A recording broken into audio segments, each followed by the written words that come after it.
जय श्री कृष्ण। नमस्ते दोस्तों, आपका हमारे चैनल ओम धार्मिक स्टोरीज में स्वागत है। आज हम आपको जन्माष्टमी की कहानी सुनाएंगे। भगवान श्री कृष्ण का जन्म भाद्रपद कृष्ण पक्ष की अष्टमी बुधवार को रोहिणी नक्षत्र में अर्धरात्रि के समय वृश्चिक चंद्रमा में हुआ था। इस दिन उपवास करते हैं और उपवास के बाद रात के 12 बजे श्री कृष्ण जन्म होने पर श्री कृष्ण की आरती करके फलाहार भोजन किया जाता है। जो मनुष्य भक्ति भाव से जन्माष्टमी व्रत कथा करता है अथवा जन्माष्टमी की कहानी सुनता है, उसके समस्त पाप नष्ट हो जाते हैं। कहानी शुरू करने से पहले अगर आपने हमारे चैनल को सब्सक्राइब नहीं किया है तो कर लें और साथ ही में बेल आइकन पर क्लिक करें, जिससे हमारे नोटिफिकेशन आपको हमेशा मिलते रहे। आइए जानते हैं कहानी।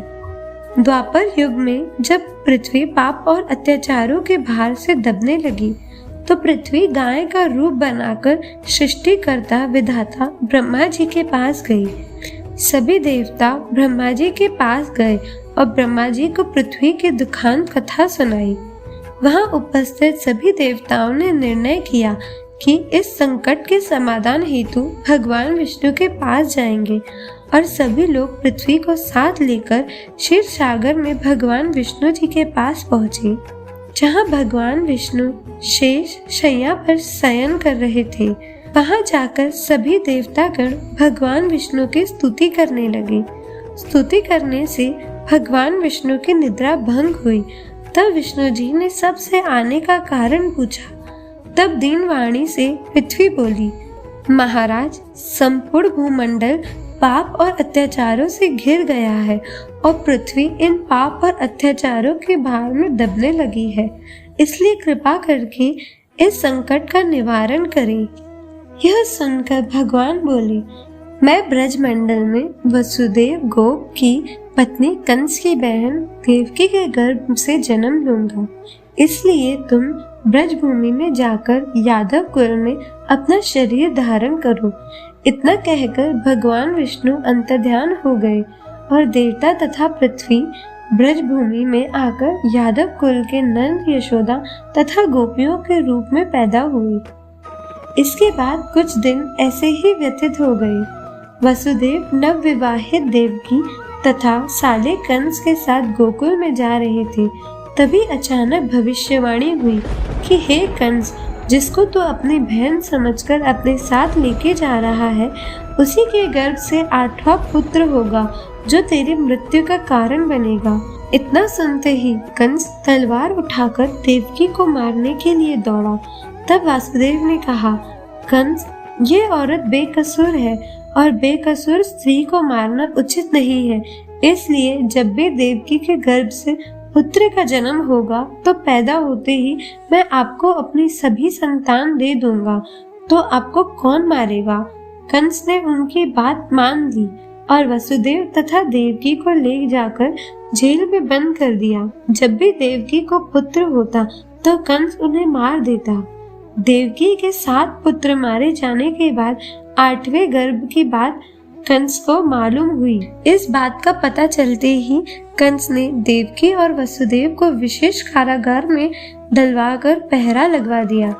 भाद्रपद माह की कृष्ण पक्ष की अष्टमी को भयावनी रात के समय जब शंख, गदा, पद्मधारी भगवान श्री कृष्ण का जन्म हुआ तो चारों ओर प्रकाश फैल गया। लीलाधारी भगवान की यह लीला देखकर वासुदेव और देवकी उनके सामने हाथ जोड़कर खड़े हो गए। भगवान श्री कृष्ण ने जब अपना बाल स्वरूप लिया तब देवकी और वसुदेव के हाथों की हथकड़ियां टूटकर खुल गई, दरवाजे अपने आप खुल गए और पहरेदार सोते हुए नजर आए। तब वासुदेव कृष्ण जी को अपने साथ लेकर वहां से निकल गए। जब वासुदेव ने यमुना को पार करने के लिए अंदर प्रवेश किया तो यमुना का स्तर बढ़ने लगा। भगवान के चरण कमल छूने को ललायित यमुना कृष्ण द्वारा पैर लटका देने पर भगवान के चरण कमलों को स्पर्श कर उतर गई, वह बिल्कुल घट गई। वसुदेव यमुना पार कर गोकुल धाम पहुंच गए।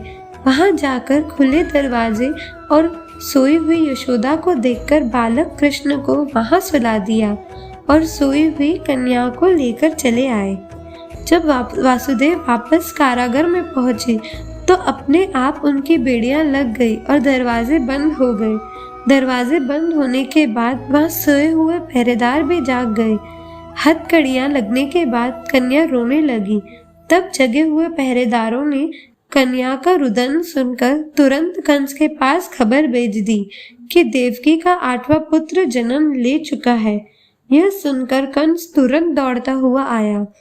जब कंस ने कन्या को हाथ में लेकर पत्थर पर पटकना चाहा तो कन्या हाथ से छूटकर आकाश में उड़ गई और साक्षात देवी के रूप में प्रकट होकर बोली, हे कंस, तुम्हें मारने वाला तो गोकुल में पहले ही पैदा हो चुका है।